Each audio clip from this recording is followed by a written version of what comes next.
ആറുവരിപ്പാത കാരണം ഇരുവശങ്ങളിലേക്കും കടക്കാൻ അടിപ്പാത വേണമെന്ന ആവശ്യവുമായി സമരരംഗത്തുള്ളവർക്ക് ആശ്വാസവുമായി ജില്ലാ കളക്ടറുടെ സന്ദർശനം. കൂടെയെത്തിയ ജനപ്രതിനിധികളെ ചോദ്യമുനയിൽ നിർത്തി നാട്ടുകാർ. മലപ്പുറം രണ്ടത്താണിയിലാണ് ജനങ്ങളുടെ ദുരിതം നേരിൽ കണ്ട് മനസ്സിലാക്കാൻ കളക്ടർ VR വിനോദ് എത്തിയത്.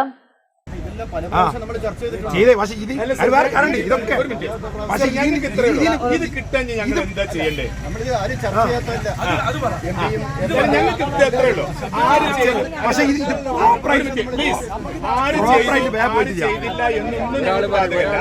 ഇത് കിട്ടാൻ ഞങ്ങൾ ഇനി എന്ത് ചെയ്യണം? ഞങ്ങൾ റോഡ് ഉപരോധിക്കണം.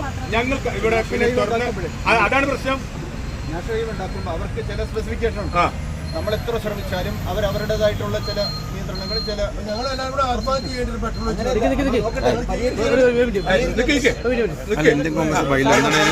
അതാണ് പ്രശ്നം. അല്ലാതെ നമ്മളിത് പരിഗണിക്കാത്ത പ്രശ്നമൊന്നുമില്ല.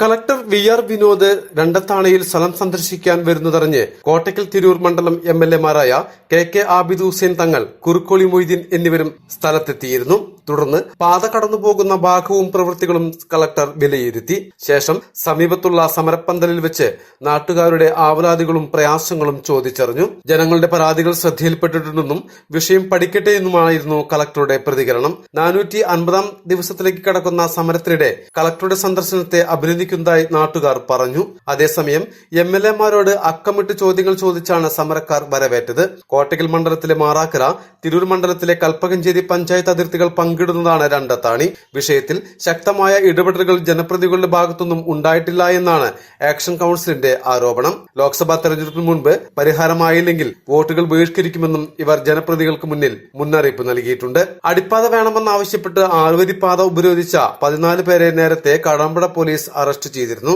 കഴിഞ്ഞ ദിവസം ഇരുവശങ്ങളിലേക്കും കടക്കാൻ വഴിയില്ലാതായതോടെ വിദ്യാർത്ഥികളെ കോണി വെച്ച് കയറ്റിയും നാട്ടുകാർ രംഗത്തെത്തി. പ്രദേശത്തുകാരുടെ ദുരിതങ്ങൾ അധികൃതർ മനസ്സിലാക്കുന്നതിന്റെ ഭാഗമായിട്ടായിരുന്നു ഇത്തരമൊരു നീക്കം. ഇതിനു പിന്നാലെയാണ് കളക്ടറുടെ സന്ദർശനം. മലബാർ ടൈംസ്, കാടാമ്പുഴ.